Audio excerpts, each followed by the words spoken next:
Bienvenue dans cette dernière émission de la semaine. On est le jeudi 18 janvier 2017.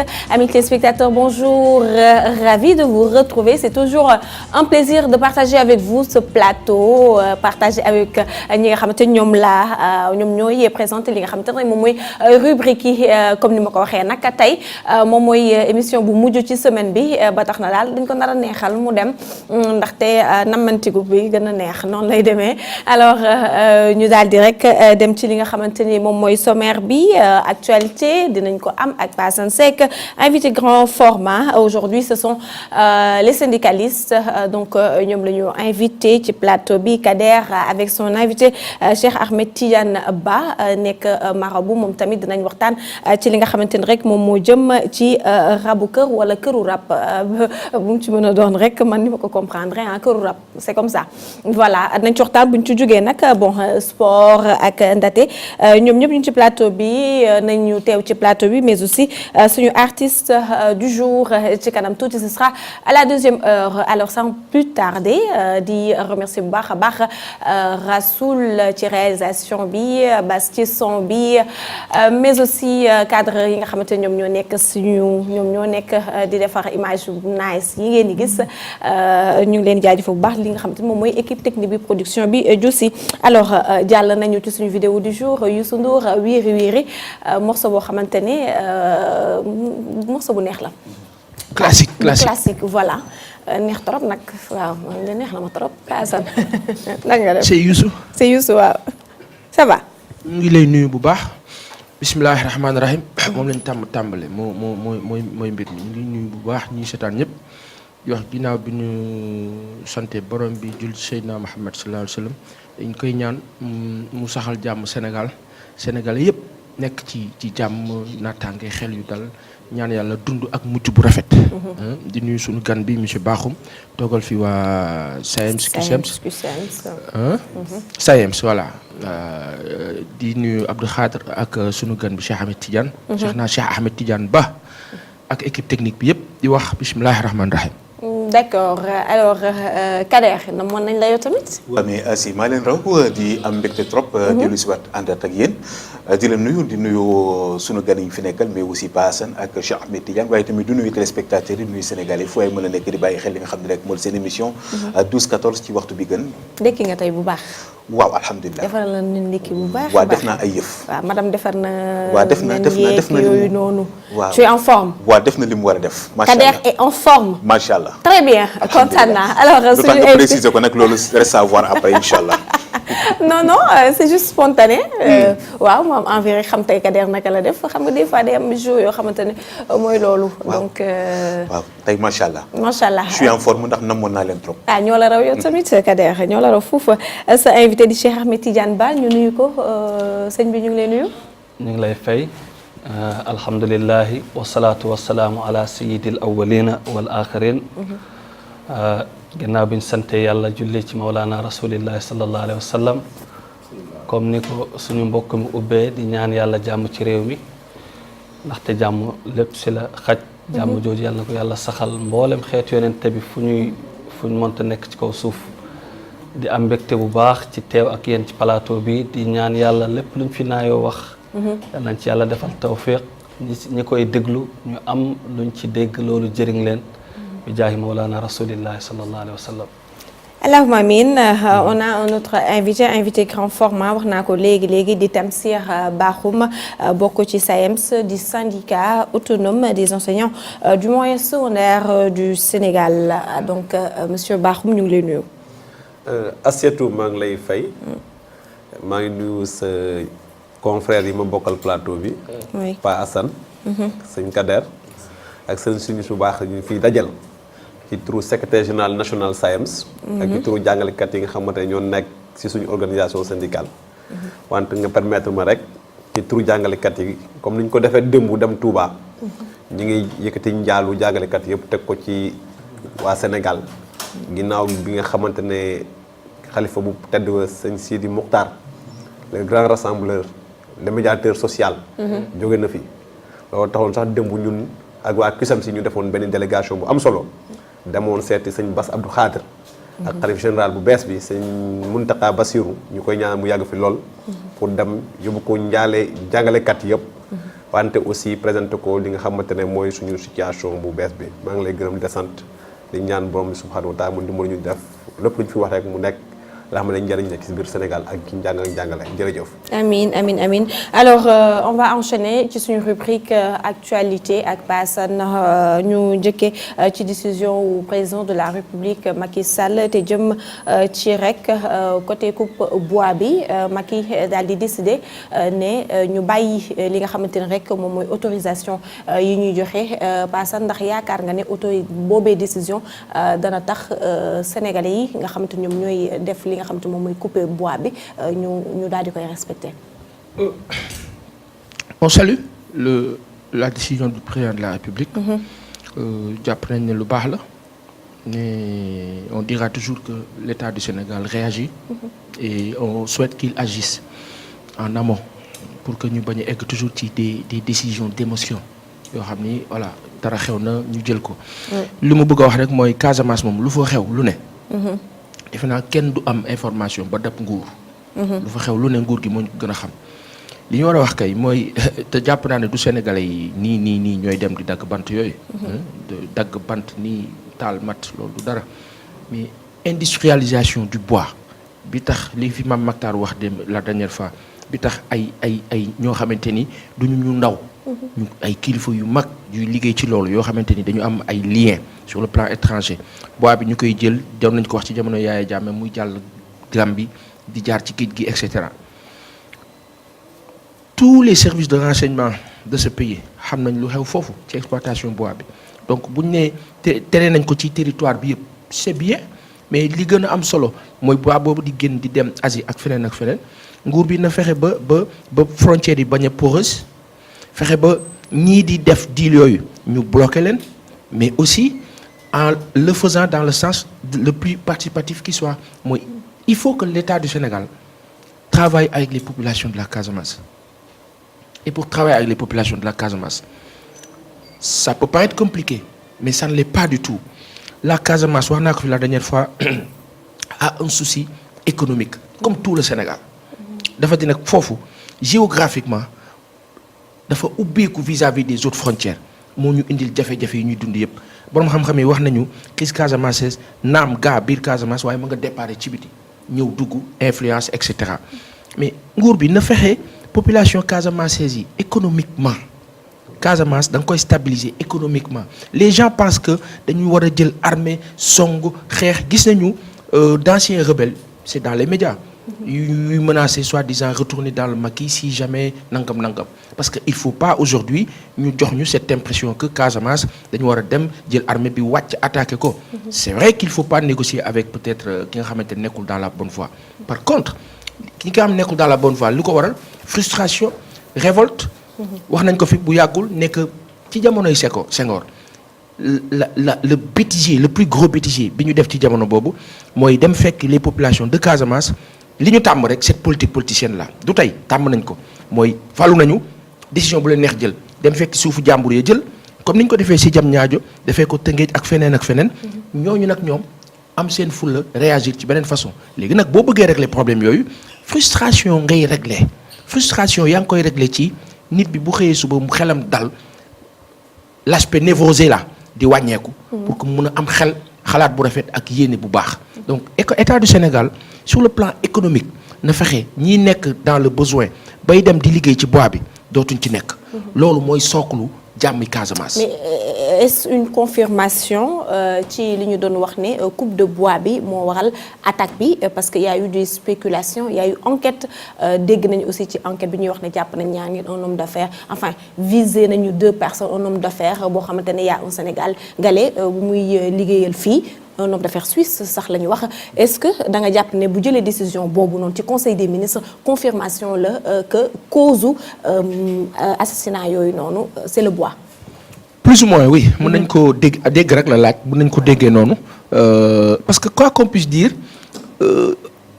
niveau de xeex de va-t-en-guerre bi ñu nekkoon à un moment donné digg woon nañ ko léegi aspect guerre boobu image boobu nga xamante ni c'est figé nii ñu jox ñu ko dafa am lu ne ci suuf li ma Mactar wax la dernière fois loolu ne ci suuf nag mooy deal lan la naxante pour am lijjanti pour am def sama poche. oui waaw bu fekkee ni population yi nga xamante ni ñoom dañuy nekk di activer wu parce que dañu nekk ci dans le besoin dañu soxla Casamance jeunes yi amuñu liggéey amuñu lu ñu def et cetera donc pour le Macky pour leneen ak leneen dafa yomb li ñu war a lijjanti ma insister ci mooy fexe ba Casamance génn ci souci bu mu nekk pour une zone aussi riche en sous-sol y a tout pétrole y a tout en Casamance nañ fexe ba soxale ko li nga koy soxalee nag ñaar la sécuriser les populations ba seen xel dal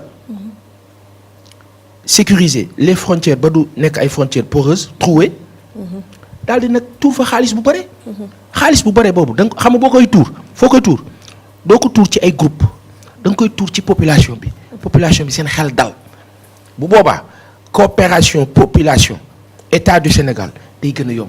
mais tant que la population est dans le besoin jàmm du am Casamance. d'accord alors au moment où ci même lancé bi Macky muy wax ne que ñi nga xam te ñu auteurs yi ñu traqué leen te traduire leen devant la justice au moment boobu ñuy wax ne Atepa bi waxoon ne xam na ñi nga xamante ne moom mooy turu ñi nga xamante ne ñoom ñoo ko def même moment Moustapha Cissé Lo aussi ci assemblée nationale bi nekk assemblée nationale muy ñaawlu li Atepa wax par rapport ak tuerie bi am foofu ci Boffa nan nga mën a seetlu rek. xam nga wax nañ fii benn jamono fii ne il faut quand même gis nga ci problème bu amee jafe-jafe boo defee exclusion jafe-jafe bi day yokk. aujourd'hui quand monsieur Atepa parle ainsi peut-être mën nañ ko comprendre ci benn sens mooy man damay jiital toujours doomi Casamance bi moo wax ci ban sens la waxee il faut effectivement ñu diagnostiquer ko. Beaucoup ont dit oui ils ont été offusqués parce que li mu wax dafay mel ni dafay taal dëkk bi et cetera. dans le grand serigne de Dakar. oui. ñaawlu na ko bu baax. oui mais ñun suñu xel bu gàtt. avec nos limites encore dañ ciy dem toujours ak mesure. loolu compliqué wul xam naa ñi ko def. procureur. gendarmerie kaay te defe naa woowoon nañ ko bu ñëwee mu toog ñan la c'est tout aussi simple. mu ne diw ak diw ñu ne foo ko teg leeral ko processus bi enclenché jarul débat donc li ñu war a wax dëgg et c'est dommage que les questions de fond dañ koy jël teg na le nekk ci Atepa li mu wax war a ko wax waaw day taal dëkk bi toute la presse war a nekk ci loolu mu nekk épisodique c'est pas normal nañ dem ci question de fond yi mooy nan la ñuy def ba Casamance suqaliku comme les autres zones du Sénégal malheureusement c'est tout le Sénégal qui est dans le trou donc nan la ñuy fexe ba Casamance. Est-ce que xam nga ni Casamance bu génnee ci jafe-jafe économique c'est 75% des jafe-jafe au Sénégal qui disparaissent parce que Casamance grenier la fleuron la lu ne mën nañ ko fa am. mais bu fekkee ni que nag dañuy aspect boobu dañ ko teg de côté le souci guerre xam nga fu muy jógee. ci économie. dëgg la alors beneen information bi ñu recevoir moom mooy la réunion bi nga xamante ne franc-maçon yi ñu ngi ko bëggoon def fële ca King Fahd Palace wax nañ ne daal nañ koy délocaliser fële ca Congo Paasan est-ce que gëm nga yaakaar nga ne délocalisation boobu am na. suspicion yi bare na. déjà moi man comme Sénégalais yu bëri on est très content quand même Sénégal wax naa la dëkk la boo xamante nit ñi nag dañu am xel te Sénégalais yëpp a yeewu te aujourd'hui la doon am dans les années 80 90 wala 70 80 90 ci jamono bi nga xamante ni technologie bi avancé wul woon loolu mënatul nekk. léegi gis nga bu ñu nee Congo la li gars yi di wax naan les moutons pisser. oui tabaski arrive wala viendra waaw. loolu jarul discuter. li ci kanam rawul ay gët mais lenn am na ay suspicion ak ay wax ci suuf ñenn ñi naan non demuñu fenn fii lañ ko nar a def et ils veulent le faire en cachette dégg nañ ci sax ay yeneen sites yu ñu tudd mais quoi qu'il en soit. yu ñu Canada dafay fii Sénégal. oui ay ruumandaat mais xam nga lu ni mel ak technologie bi fu mu toll ci jamono bi. mënatul nëbbu donc man li ma jàpp li ma gëm et loolu on le dira mooy que il faut que Sénégalais yi ak Africains yi surtout les Africains en masse.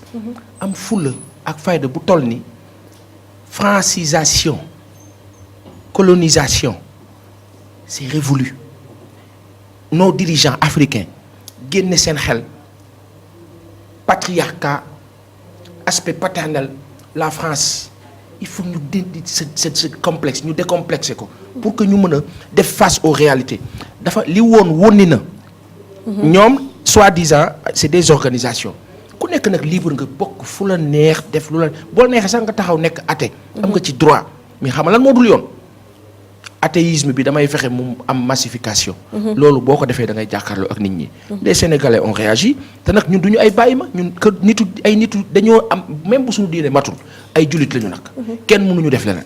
Et puis on parle de la 26e rencontre maanaam am na 26 mu yàgg am ci Afrique ñu Afrique. xam nga lu tax. bii moom moo siiw. 26e bi. waaw xam nga lu tax. pourquoi waaw. c'est simple wax naa la ne la guerre yépp ci économie la jóge Casamance crise bi économie la lii nga xamante ni moo am ci mbiru organisation franc-maçonnique et cetera. dafa nekk nag lu am doole. loolu mën nañ ko tënk ci ñaari fànn ci aspect spirituel bi dañ naan wala sur le plan du dogme. dañ naan yàlla moo am lu mu nangul seytaan àdduna bi tëddee noonu. loolu benn la beneen aspect bi mu jëm ci aspect réalité bi ñuy dund technique cartésien dañuy jàpp ne ñi nga xamante ni organisé wu nañu dans ce sens là ñu jàppee ko ci 1916 wala lu ko jiitu jàppee ko ci maçon yi nekk Angleterre ñu naan Écosse lañ ko sosee jàppee ko ci américains yi et cetera da ngay gis rek ne lenn rek moo ko wundu le sens du désir de dominer et le besoin. D'accord. donc loolu moo tënk lépp. maanaam bokkal boo bokkee sa affaire baax nangam besoin. mais après da ngay am doole pouvoir.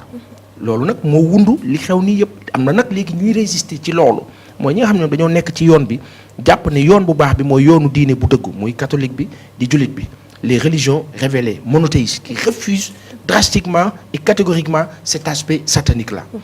juste pour wax rek ne sur le cas africain ñi ci gën a tudd wala ñi ci gën a am doole ñi ci gën a fës c'est la zone franco-française mooy les 14 pays francophones d'Afrique ñoom ñoo nekk di dund loolu dépendre ci tey ba ñu gëmloo ñu sax psychologiquement dans nos têtes que tey pour nga falu ci dëkk africain yooyu foog nga nekk maçon loolu dafa grave loolu nag population yi nag ñoo ko mën a bañ te si tànk yooyu la population yi nekk. Pourquoi le Sénégal aussi. parce que Sénégal dañu nekkoon ci benn dund léegi ñu jóge ci dund boobu ñëw ci beneen contexte la question qu'il faut se poser c'est pourquoi ci période du président Macky Sall loolu fës. loolu nag président Macky Sall moo ko war a bañ. mais ci doxalin bu fekkee teg nañu les conditions pour que mu am ay nit yu am fit Sénégal. di xalaat di ñaan ñu dépénaliser mbirum ñaari relation contre nature boo nee da ngay am loo ciy wax yow da nga ci am avis soi-disant da nga ko teg ci liberté mais loolu loo xam ne boo koy def da ngay nëbbatu à ce niveau y a problème boo tegee loolu gis ni mu ngi commencé fës gis beneen aspect bi plus ñuy gën di pauvre loolu di gën di yokk mooy li ma la wax mooy le désir d'encercler de cadenasser plus de monde possible mais pour le faire il faut les appauvrir. D'accord, il faut les appauvrir.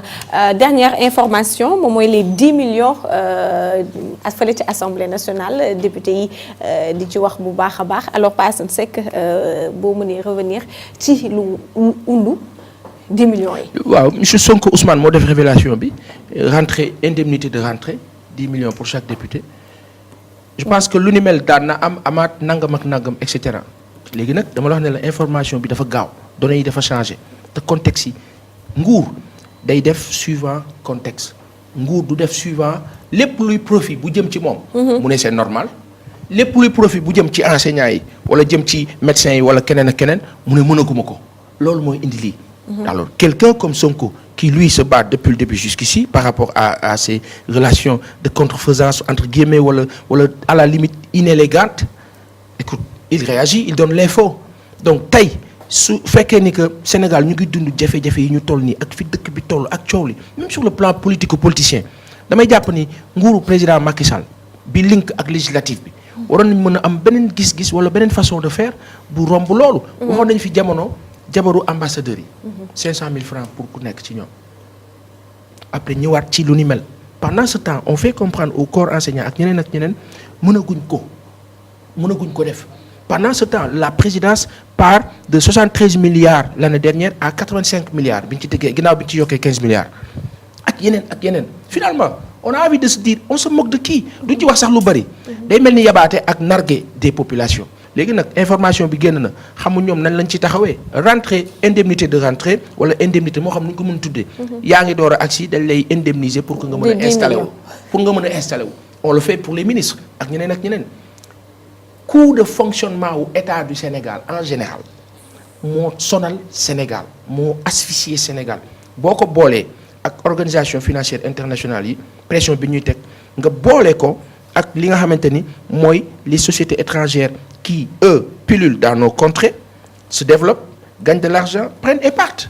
On parlera du cas de France Télécom via Orange qui nous prennent des milliards et des milliards et des milliards et des milliards bu eggul ci 1000 milliards ak yeneen on prendra le cas de Lagardère le groupe Lagardère qui gère les boutiques AIBD on prendra le cas de Necotrans le cas de monsieur Vincent Bolloré monsieur Bolloré le patron de Canal+, le patron de Canal+ ak ñeneen toutes ces sociétés étrangères qui concurrencent les Sénégalais et de façon déloyale nga boole kook nag état bu lay ŋacc ba nga jeex mu jàkkaarloo yow nag naan la di la raay naan la d'ailleurs sax fekk yow pare nga loolu la ñuy dund et c'est malheureux que jusqu'ici sunu nguur yi ñi ko jiitee man dama ne ñii est-ce que sax amul dara lu leen di jàpp bala bu ñu faloo rek seen bopp yi dem nañ ma baal nag ci waxin bi après doxalin bi daal di ñaaw c'est ça le problème mooy tant que nos dirigeants amuñu yàqin te nag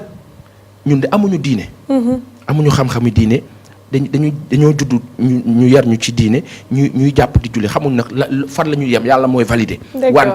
wante réewu Sénégal pour mu dox foog ñi koy jiite am tuuti foi pour mën a xool lu rafet ak yërmande ñu di ko doxale. D'accord merci Pa Assane Seck ci commentaire actualité tey bilee donc dañuy jàll ci suñu invité Tamsir Bakhoum wax naa ko léegi rek moom moo fi teewal waa SAEMS donc temps yëpp ñuy dégg ñu leen di dégg ñuy yëngal ak def yenn yi ci côté éducation bi lan moo ko waral monsieur Bakhoum.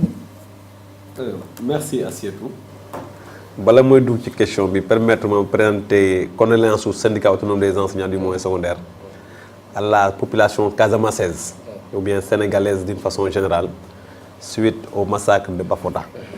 Donc ñu regretter ko aussi te ñaan nguuru Sénégal parce que ñoom ñoo yor tey li nga xam ne moom mooy sécurité Sénégal ñu dem ci ak dal pour permettre à la Casamance qui est une partie du Sénégal parce que aussi une partie intime du Sénégal population yi mën a nekk ci dal alors li waral SAEMS dem ci ñaari fan yi ñu génn ci grève ak débrayage yaakaar naa ne sénégalais xam nañ ko parce que yëglu woon nañ du ma sori sax mais fi may déparé rek mooy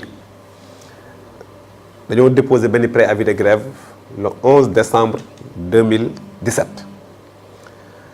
alors texte yi nga xam ne ñoo ñu téye dañ ne képp ki nga xam ne liggéeykat nga am nga sañ-sañ bokk ci li ñuy wax syndicat di xeex ngir sa àq ak sa yelleef mu ne bu fekkee ne dem nga ba am lu la métti li la yoon may pour nga mën ko mën a def pour war mën a banque sa loxo mooy da nga war a yëglu da ngay bind benn bataaxal bu ñu wax un préavis de grève mu ne préavis de grève boobu boo ko bindee yoon daf ne da nga koy jëbal ki nga xam ne moom mooy sa employeur maanaam ñun état du Sénégal yoon nee na da nga war a toog fanweeri fan yu manqué wul 15 déglu nguur gi ndax dana la woo ay négociation donc période boobu li ci nguuru yoon wax rek mooy daf lañ la war a woo pour ngeen dem négocier avant ngeen di dem ci xeex alors ñun bi ñu jëlee li nga xam ne texte et loi yi nga xam ne ñoom ñoo nekk teg règlement yi nekk Sénégal yépp ñu xool ko ñu déposer conformément au texte et règlement en vigueur suñ préavis de grève le 11 décembre 2017 gis nga bi ñu ko déposé le 11 décembre 2017 état du Sénégal amul élégance sax def ñu accusé de réception amuñ ba tey bi may wax yow amuñ accusé de réception le 11 décembre def nañ conférence de presse avertir sénégalais yi l'État n'a pas encore donné accusé de réception ñu toog ba dem suñ bureau national le 29 décembre bureau national nañu liñ ñu waxoon ci congrès bi ak ci commission administrative bi ne ñu nañ jëmal li nga xam ne moom mooy li jàngalekat yi di ñaxtu te ñun ñoo bureau national yéen secrétariat permanent jox lañ leen ndogal pour ngeen gaaw rek ngeen jëmal ko pour ñu jàngalekat yi xam ne ñun de wax dëgg yàlla jàngalekat lañ fi nekkal. bañ fa jógee ñu woote waat ndaje ak journalistes yi wax ak ñoom li nga xamante ne ñu ngi koy rumbat ñun au niveau du SAEMS parce que du xeeñ ñu neex nguur gi waxu ci dara ñu toog ba le 11 décembre le 11 janvier 2018 muy 30 jours bi 30 jours ci lañ commencé ñaan seen naataango yi pour ñu dem ci plateau yi ñu leen di remercier ñoom yëpp au passage pour wax sénégalais yi li xew nguur gi waxul dara alors ñu toog suñu naataango yi nga xam ne ñoom ñoo nekk ci région yi ak département yi jàngalekat yi nee ñu comme que nag durée légale bi ñu may jeex na wax dëgg yàlla il faut ñu sóobu ci xeex bi loolu du bureau national moom moo koy kii mais ñun SAEMS ni ñu fonctionné base bi mooy joxe orientation alors ñu toog réfléchir ñu jàpp ne kon war nañoo yëglu looloo tax ñu jël suñu premier plan d'action keroog ñu ne talaata bu ñu jàngalee ba 9h bépp jàngalekat bu nekk ci moyen secondaire ñu ngi lay ñaan na nga banque sa loxo ngeen dem ci assemblée générale d'établissement toog yéen ñëpp ngeen waxtaan xool li ngeen bëgg ñu def ci fan yii di ñëw moo nekkoon débrayage plus assemblée générale suivi d'assemblée générale. ñu ne bu alarba nag danañ banque suñu loxo kenn du xëy fas xànc ak boromam mooy grève totale bi.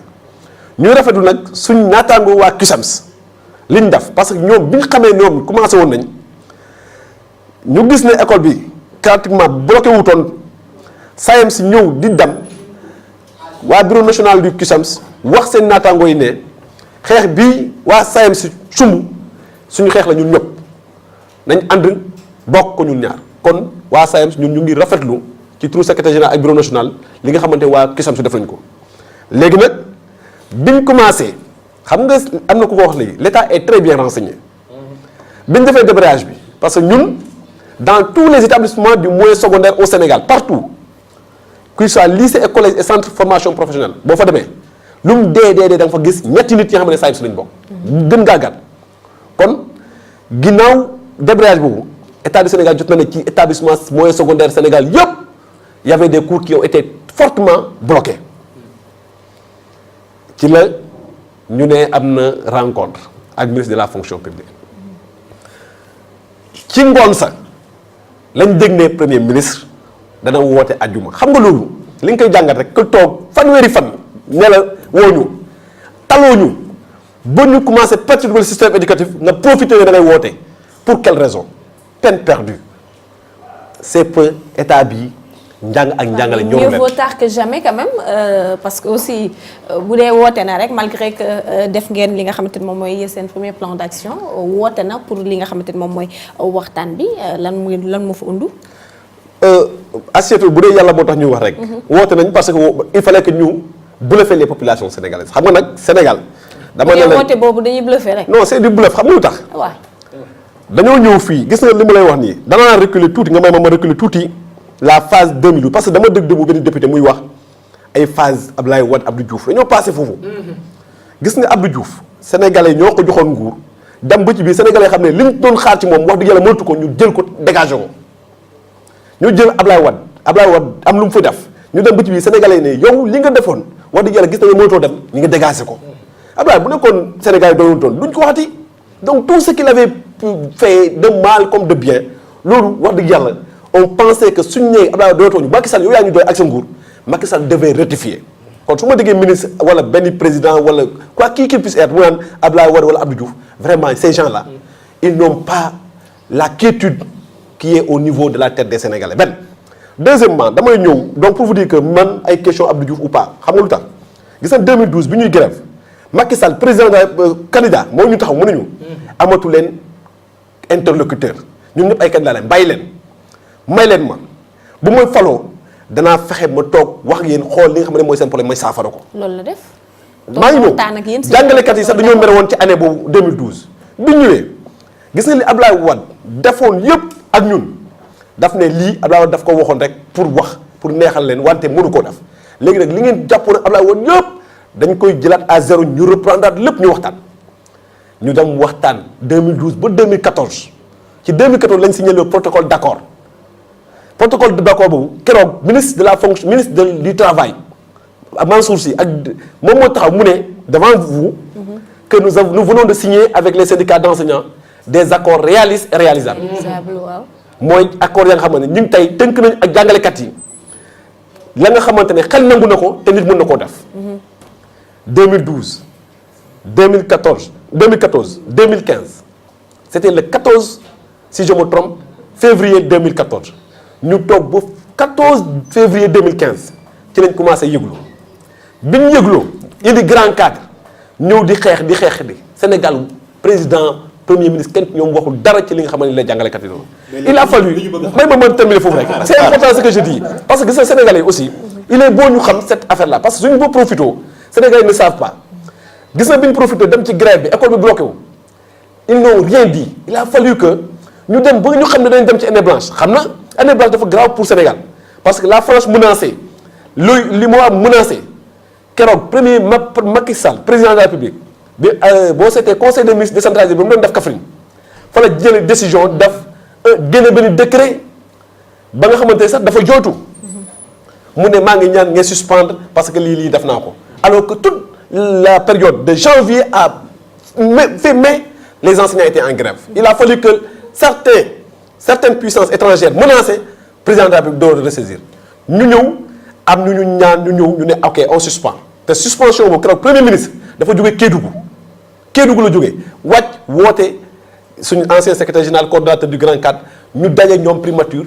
réunion d'urgence encore ñu ñëw ñoom ñu tënk lañ fa tënk yépp jox ñu ay délai yooyu dara ñu ñëwaat toog ba 2016 ñu ñëwaat lañ waxoon yépp respecté wuñ ko bi ñu ñëwee 2016 alors ñu sumbaat bindaat leen préavis de grève toogaat waxuñu dara ñu toog ba sumbaat grève boobu xam nga ñu mujj ñun suspension de salaire ponction de salaire avertissement blâme dem ba indi ñu ay réquisitions envoyé ñu les forces de l'ordre police et gendarmerie dans les lycées et collèges devant nos élèves moi j'ai été bastillé dans le commissariat de Kaolack et de Kaffrine dem foofu nga gis ne kon biñu demee ñu xam ki ñu dimbale tey mooy la force religieuse xalif général des mourides ñaari xalif yooyu yàlla na suñu borom vraiment xaaree ci àjjana yi gën a kowe parce que sëñ Abdou Aziz Sy Al Amin ak sëñ Sidi Mokhtar à travers leur porte-parole aussi ils ont joué un rôle keroog bi ñu sëñ Bass Abdou Khadir fekke woon naa ko dalalee wallahi azim la mu ñu wax daf ñuy ñii ne ñooy yëg dañ leen a ñëñloo te góor ku ko ñëñloo mu gis boppam. d'accord bi ñu ñaanee ma terminer foofu rek parce que aussi j'ai besoin que les Sénégalais xam exactement cette histoire là parce que aujourd'hui rencontre ñu dem. Sénégalais yi li leen intéressé mooy seen doom yi jàng. waaw d'accord non je danaa ci ñëw gis nga Sénégalais yu man mes enfants Sowru Sène. waaw boo demee lycée Sergent Marbine Camara Sowru Sène secrétaire doomam mi ngi foofu boo demee lycée Seydou nu mu tudd bii nekk ginnaaw école normale. Seydou Nourou Tall dafa fekk doomam. il faut que ñu arrêter d'y penser allez voir les fils de Macky Sall du premier ministre de Serigne Mbaye Thiam ils ne sont pas dans le système public. donc c'est pour vous dire que ñun bëgguñu sacrifier nos enfants mais nag à une certaine mesure il faut ñu jël suñu responsabilité donc loolu bi mu amee. Serigne si ñaan ñu vraiment ñu dàkkal ñu ne nguur gi fexe leen ñii ngeen wax ak ñoom ñu def ko yaa xayti da nga keroog rentrée bi ministre de l'éducation démissionné Assemblée nationale mu ne 33,28 sont satisfaits je demande au ministre de l'éducation nationale de nous dire de nous citer les 33 points en tout cas ñun amuñ 33 points de revendication et de nous dire quels sont les 28 points qui sont amul ñun li ñuy laajte tey yaakaar naa ne nguur gi ñi leen rek lañ ko laaj mooy na respecter les accords na ñëw moom ci boppam bi mu ñëwee 2012 dafa ne le système indemnitaire maanaam li nga xamante ne mooy ndàmpaay ci dëkkuwaay ci fonction publique dañ koo désarticuler ba amatul équité amatul égalité mu ne kon moom ci boppam moo commettre benn cabinet d'audit ñuy wax EGP Afrique mu daal di ñëw fay ko plus de la moitié 2 milliards 700 et quelques millions pour mu def étude boobu bi mu génnee c'est favorable aux enseignants mais gis nga man toog naa ci ay rencontres avec des autorités de ce pays là haute autorité xam nga lu ñu wax dañ ne système boobu li mu révélé ñoom sañuñ koo laal mooy day lakkee parce que système bi ñoom dañ ne xamuñ fu ñuy commencer pour defar loolu buñ commencer ci kaw maanaam ñi nga xam ne dañoo yokkaloon ay 200 000 800 000 indemnité ñooñu c'est la minorité dañuy mer te ne minorité boobu nag attention ñoom ñoo leen jàppal mooy c'est les magistrats dañu mer. mu ne bu ñu commencé xam nga boo nee jeunesse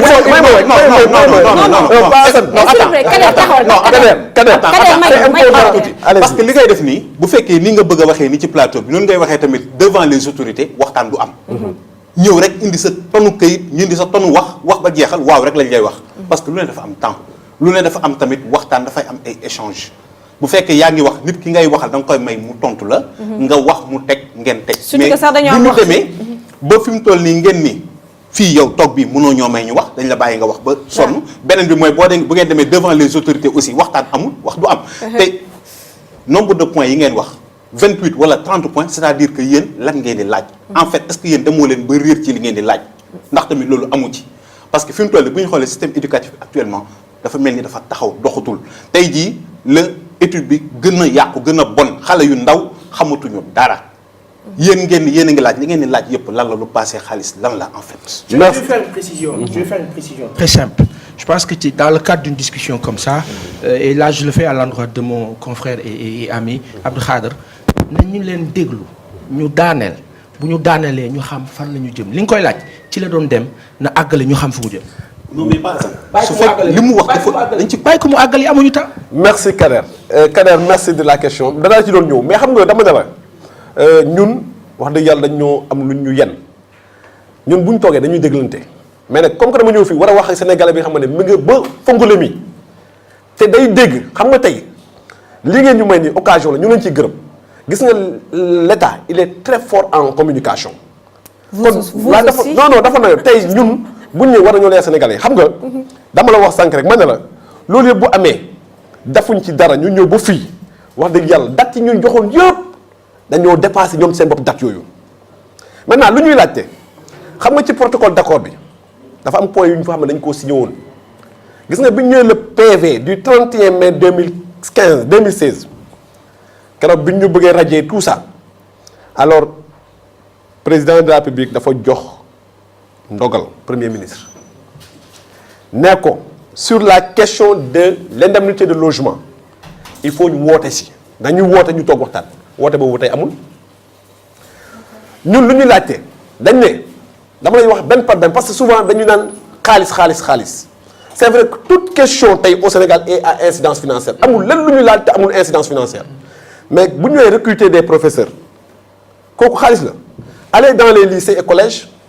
benn classe dañ am na benn note daf ne une classe est considérée pléthorique lorsqu'elle dépasse 45 élèves tey demal dans nos classes amul benn classe booy gis moins de 60 élèves classes yi gën a nekk des classes de tubaab c'est ay 70 élèves il y a des classes de 120 élèves 120 élèves c'est combien c'est 40 fois 3 c'est une façon de regrouper les élèves pour jël même professeur kese mu leen di jàngal à la place où on devait recruter 3 professeurs ñu ne recruter des professeurs ñu bañ les professeurs sortant du CNEPS di Thiès ñu former leen bàyyi leen ci àll bi duñu leen jël lu tax ñu ne tey écoles yi lycée et collège yi xam nga nuñ koy joxee. mais nuñ leen di jëlee su fekkee yéen ñi nga xam ne yéen a nekk ci système bi déjà li ngeen di teg ci ay conditions bi état bi attanu ko mu bëgg a jëlaat ñeneen li olof naan kuy boot motaloo ngay booti gamb mënut a nekk. gis nga il faut que ngeen xool ci li ngeen di laaj. attends non xaaral dafa am lu mën a nekk da ngeen di laaj li mën a nekk état def li mu mën a nekk bu ko defee ñëpp dox ci jàmm. mais yaa ngi wax naan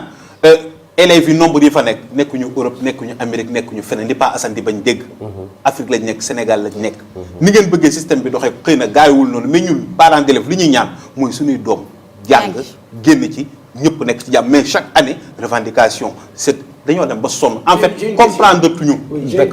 Je vais conforter Kader et j'ai une question parce que les téléspectateurs nous regardent et l'objectif de cet échange-là c'est de pouvoir comprendre, recevoir un message, le décoder et le comprendre. On n'est pas là pour leneen. C'est ça. Objectivement, vous êtes dans une logique de requête. La requête, c'est suivant des conditions. Abdou Khadre, tu m'as donné un rendez-vous, tu m'as dit de venir discuter. Je viens discuter avec toi, tu ne respectes pas tes engagements. Je fais quoi? Je me révolte. C'est tout aussi simple. Beneen bi pour ñu dem ci lu gàtt comme moom ni mu ko bëggee ni mu ko souhaité mooy léegi fan la ñu jëm lan mooy solution bi ci ginnaaw diagnostic bi léegi xam nañ problème bi fi nga tolloon mooy loolu nga xam ne day lakke am na ñoo xam ne dañuy révolté wu parce que bu ñu leen yokkalee nangam enseignant moo jàngal magistrat am indemnité 800 000 enseignant am 60 000 du loolu ci xel yow am nga xel je pense que mën nga comprendre loolu léegi sunu doom yi war a jàng yi ngay wax et c'est vraiment pour ñu gën a mun comprendre ante sunu doom yi war a jàngi ñu wax ko nii ci Sénégalais ñun ñëpp ñu déggee ko noonu doomi enseignants yi am 60 000 francs indemnité nga xam ne que de logement waa ji bu dee Dakar gii la war a am appartement xalaatul appartement benn néeg lay mën a louer te léegi sax néeg yi Dakar 60 000 daanaka amatul pour juste dire ci xel xalaat ak dégg mooy que tey situation jàngalekat yi dafa di mu ngi nii ñii dañuy laaj le strict minimum léegi nag strict minimum boobu monsieur Diagne bu éducation nationale waxoon na fi ne yaat ci niñ ko déggee ne enseignants yi dañoo bare boo leen bëggee yóbbu ci logique d'indemnisation bi ñu soxla ñoom à un certain niveau état bi du ko mën parce que boo ko calculer daanaka sax xëy na du ñu fay salaire loolu maar ko toog déglu mu wax ko loolu ni ñu koy jàppee mooy kon enseignants yi seen mbir dafa diis waaw bu fekkee diis na am na engagement yu ñu jëloon en 2014 jafe-jafe bi yëpp mooy lu tax en 2014 loolu respecté wuñ ko. léegi fi ñu toll nii xaaral Kader enseignants yi dañu nekk man damay jël seen défense et je l'assume xam nga ci ban angle Kader bu dul enseignants yi yow doo xam 1+1 ak 2 ba 3 ba 4 ces gens là waxuma dañ leen di aduler dañ leen war a anoblir dañ leen war a jox cër te dëgg la yàlla bëgg dama ne daanelal li ci des barewul ñu xam lan mooy solution yi ak lan ngeen bëgg tey nguur bi def ko ñu jeexal. Voilà, merci Pa Alassane, merci Kader. Xam nga man, je pense que si nous sommes venus, comme je l'ai dit, nous avons dañoo rafetlu kii mais bu ñu ñëwee fii aussi waxuma ak Kader waxuma ak Assetou damay wax ak Sénégalais bi nga xamante il n'a pas l'information. Il faut que aussi que nous puissions permettre à ces Sénégalais-là de comprendre. Et mieux, Kader, pour vous réconforter, nous sommes des intellectuels. Te gis nga y a le président Roosevelt qui disait si vous pensez que l'éducation coûte cher, alors nañ dem essayer l'ignorance. Le président Macky Sall dont tu parles avec lui, il a été formé dans cette école publique sénégalaise. Cette école moom moo tax mu nekk li mu nekk qu'il soit Serigne Mbaye Thiam, qu'il soit man mu soit keneen. Donc quand tu parles de l'élève, moi je le dis et je le réitère, cet élève-là c'est notre meilleur ami. Yow sa doom le temps que le maître wala son professeur di def ak moom tu ne le fais pas. Et su nekkee moom dafa nekk dans une situation de difficulté naqar bi enseignant bi di am yow le parent tu ne l'as pas parce que nous sommes en complicité positive avec nos élèves. Donc le fait de quitter nos classes ne nous neexuñu mais nag gan ne gor boo jam mu nacc gis nga ay taxaw naan li ñuy laajte wala nombre la cette espèce de nombre là. Hier vous l'avez dit Ousmane Sonko que nous saluons lan la wax daf ne député dañuy laajte indemnité dans l'entrée parlementaire ñaata 10 millions. 10 millions alors qu'il y a un salaire de 1,3 million imposé 1500 lañ koy fay man sama bulletin de salaire barke dem mois passé 87 000 lañ ma imposé 87 000 si je voulais je vous le montre oh je n'ai pas un salaire de 400 et quelques mille nga bëgg a jël ki nga xamante ne 1,5 million nga koy fay nga koy imposé 1500 nous sommes dans quel pays kooku ñëw ci boppam ne damay laajte encore ay indemnité de 10 millions.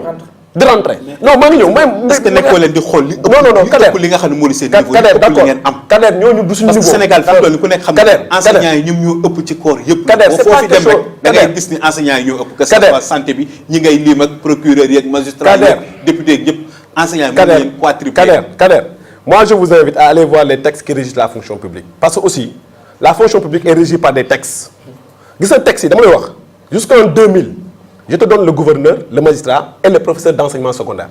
Ils sont tous Bac+6. Ils sont tous de la hiérarchie A. Jusqu'en 2000, il n'y avait pas cette désarticulation au niveau de la fonction publique. C'est ça la vérité.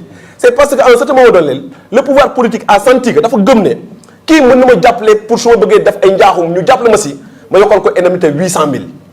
Comment tu peux prendre ay indemnité waxuma seulement salaire c'est indemnité maanaam ndampaay nga yokk ko ba indemnité boobu kese mën na fay ñeenti yoon salaire du jàngalekat alors que jàngalekat boobu moom moo formé le magistrat moo formé yow le journaliste que tu es moo formé le réalisateur qui est en train de réaliser et cetera et cetera.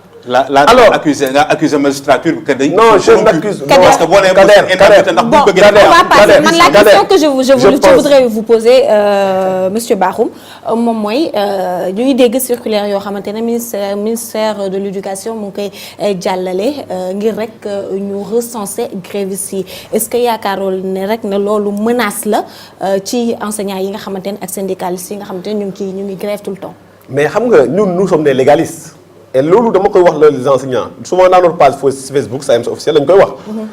texte lim ñu may dañ koy jël yoon lim ñu may dañ koy jël mais yoon lim may nguur daf ko bu ko sañ neexee mu jël ko li la yoon may bu la neexee nga jël ko bu la neexee bañ koo jël yoon moo ñu ne surtout ñun. am na ay enseignants yu ñu fi radié woon. waaw non non on n'avait pas radié on avait voulu radier ah je rectifie on avait voulu radier ñun ci laa bokkoon. ah ci laa bokkoon ci groupe boobu quoi. donc mais on avait assumé et puis même radiation boobu. am na ci ñoo xamante ne ba léegi rejoindre ñu classe yi. waaw non loolu c'est pas une radiation je vais te dire c'est quoi. loolu c'est une autre chose c'est l'histoire de John Fitzgerald Kennedy. xam naa ñu ngi koy suivre en tout cas ba léegi jëlaat soo bëggee nga ñëw nag ñu waxtaan ci affaire boobu. parce que affaire boobu ñun am nañ ci suñu position. mais dama ne la loolu benn détail la mais dama ne la yoon lim lañ may. mooy jàngalekat bi daal am na droit bokk ci syndicat xeex ngir ak yelleefam. ci yoon boobu nag boo demee ci article la loi 61-33 moom ci boppam ci article 7 bi. dafa am ay dispositions yu mu génnee mu ne yoon aussi nguur aussi am na droit dagg. ci salaire gu ki liggéeykat bi heure yi nga xamante ni defu ko wante nag heure yooyu dagg bi dañ koy normé maanaam dañ ne boo demee une demi-journée c'est 1/160 du salaire une journée temps mais leen ce qu'on avait fait l'année dernière mais c'était pas des ponctions c'était du sabotage parce que ñii dañoo waxoon ne nañ leen toroxal parce que mënoo ñëw man xam nga dañoo naan jàngalekat yi grève nañ 7 mois c'était faux xam nga c'était la durée ak le nombre de jours de grève c'était pas la même chose c'était échelonné autour de février à mai. Mais est-ce que quand tu dis 7 mois, est-ce que chaque jour on est en grève? Non, c'était même pas 20 jours de grève. Nous avons un salaire au Djangalekat. Nous avons le même mois 200 000, 150 000.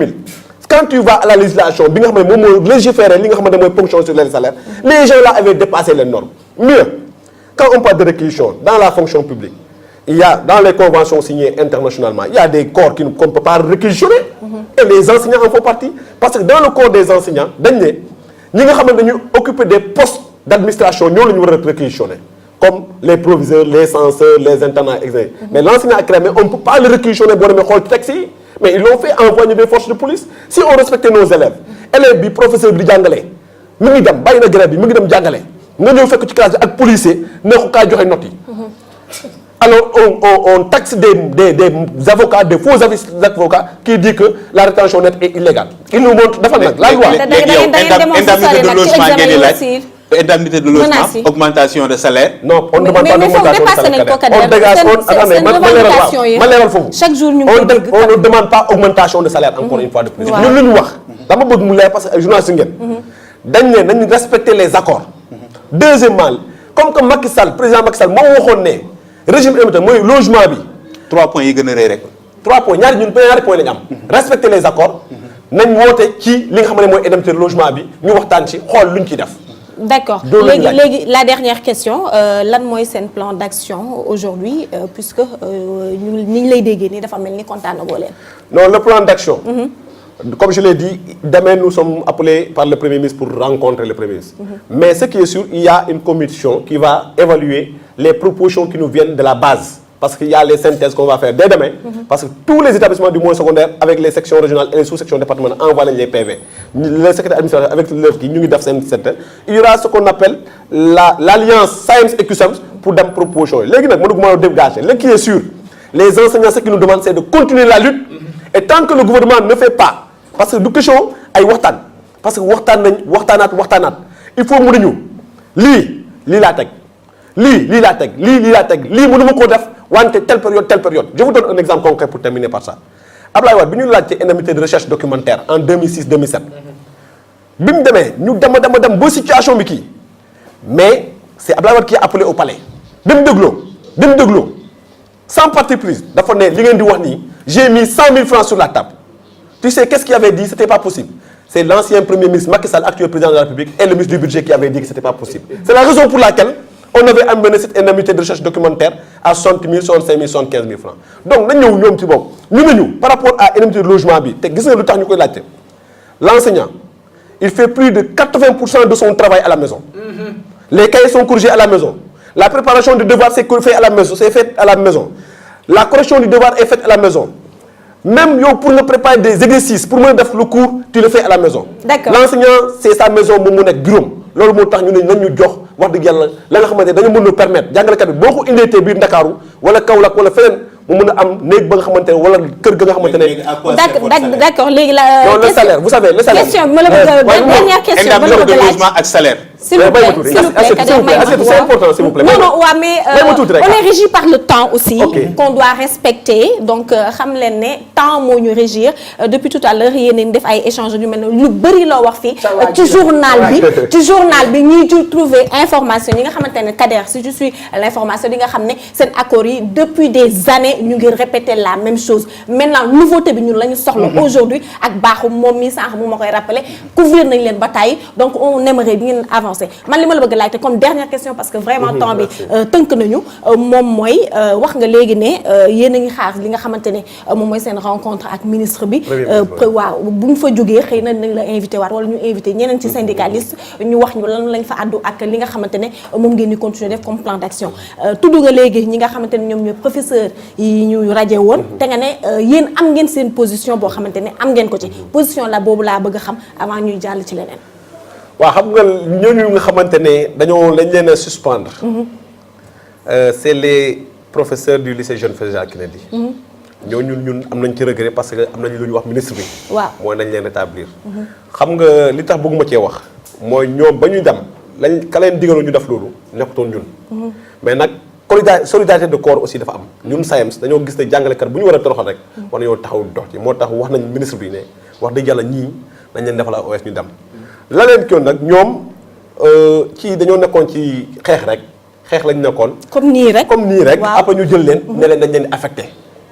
bon ñoom seen bopp ñu yëkkati leen affecté leen ñu ne duñ dem lii ci am ci ñu ngi ciy dox moo tax bëgguma ci avancer. justement en tant que syndicat parce que aussi ci xeex c'est ça ñu ngi ci parce que wax dëgg yàlla ñun suñu sañoon collègues yooyu dañ dem. reprendre service ñu ngi ciy dox nag ñu ngi leen di wax ak ñoom mais ñu ngi ñaan nguur gi aussi que ces collègues là ñu rétablir les dans le droit parce que au fait ils ont beaucoup formé des cadres au niveau du Sénégal. mais assez tout permettre ma gis nga Kader boo nee suñu salaire lan lay jariñ gis nga le salaire dafa am deux choses dafa am lu ñuy wax le salaire de base plus les indemnités ak les retenues loolu mooy jox le salaire brut. fonctionnaire boo mënti gis wala même yéen ñii nii seen salaire dafa am lu ñuy wax salaire de base ak ay indemnités bon boo waxee suñu salaire lañ ñooy dori attention dans tout salaire il y a ce qu'on appelle les indemnités c'est les indemnités qui s'ajoutent au salaire pour donner ce qu'on appelle après nga dindi ci impôts yi taxes yi tout ça qui donne ce qu'on appelle le net à payer wax naa la ko sànq man bi ñu jëlee sama salaire yëpp li ma war a fayeeku ñu ne ban professeur bi dañ may xel di dag fukki junne ak ñeent yu tegal comme impôt ma koy cotiser au Sénégal ma koy fay di ko cotiser keneen di yow ngay cotiser kii di cotiser loolu ñu dajale moom la ñu fay jàngalekat yi di la ko fay di ko donc li may wax rek man ñu ngi ñaan président de la République gis na cette année les enseignants sont plus que jamais déterminés et nous le disons à qui veut l'entendre gis nga cette école là cette année si le président de la République ne se ressaisit pas mu jox ñu ay propositions concrètes ne lii def naa ko wante bu ne danaa defati lii pour ñun on n'est pas là pour conjuguer le verbe on va faire on n'est pas là pour conjuguer le futur on est là sur des bases concrètes et à ce moment ñu ngi naan le président de la République et le premier ministre que la rencontre de demain il n'a qu'à nous faire des propositions concrètes sur les préoccupations des enseignants pour ñu mën a am une école stable. sinon ngeen dem ba fan. non sinon lu ñu yoon may rek loolu ñuy def et puis on assumera lañ ci responsabilité. loolu yomb na de yoon may na yaa ngi koy wax léegi nii yoon may na leen pour que ngeen tees banque seen loxo xale yi bañ a jàngi yoon may na leen loolu n'est-ce pas am na foo xam ne boo leen fa tolloo loolu ngeen obligé def nous espérons nag que li xewoon 2012 ak yeneen année yi nga xamante ne quantum horaire bi bañ ko calculer vraiment respecté wuñ ko du tout nous espérons que duñu àgg foofu. assiette gis nga le quantum horaire si on dit vrai. les parents d'élèves yi Kader bii di wax parents d'élèves ñoom ñoo war a njëkk a jox xeex le quantum horaire je vais te dire pourquoi. quand yow que moi bi may jàng CI ba bi may def terminale mosuma dugg dans une classe où il y avait plus de 58 élèves je te donne moi je suis professeur de mathématiques di jàngale jëlal 2 heures par semaine ma koy jàngale si j'ai une classe de 60 élèves. très vite il nous reste quelques secondes oui. 60 élèves. ci 2 heures yi élève bu ne ñaata waxtu laa ko jox benn minute pour ma suivre ko est-ce que loolu mën nga ko jox enseignement apprentissage de qualité waxuma loolu 60 la wax jëlal la nga multiplier par 2 élève bu ne 0,30 maanaam 30 secondes nga ko jox pour enseignement apprentissage c'est pas possible c'est la raison pour laquelle la France qui a compris les États-Unis qui ont compris le Japon qui a compris Macron quand il est venu il a demandé les effectifs des classes c'est combien mu ne ko 25 mu ne c'est trop mettez les effectifs des classes à 12. Aujourd'hui on nous note le ministre de l'éducation nationale dit il faut que les effectifs aillent vers 80 élèves loolu yow parents d'élèves su nekkee li ñuy wax parents d'élèves nga comme man dañoo war a jóg marché ne suñu parents ñun élèves ñun parents d'élèves yi mootu ñoon accepter que les enseignants et leurs élèves on les met dans des classes de 80 élèves ñu mel ni COSYDEP organisation yooyu ñoom tamit ñu ngi fi pour enseignants yi et pour parents d'élèves yi et pourtant aussi même chose la ñuy wax rek ñun ñu ngi lay jaajëfal bu baax a baax monsieur Bakhoum tam wax bi leer na ku leer woon sa bopp tamit fu mu toll nii leer na ñu ngi lay jaajëfal bu baax tey xaar li nga xamante ne rek moo nar a undu ci seen rencontre ak le premier ministre suba incha allah alors tout de suite la dem seetaan ci dellu si waat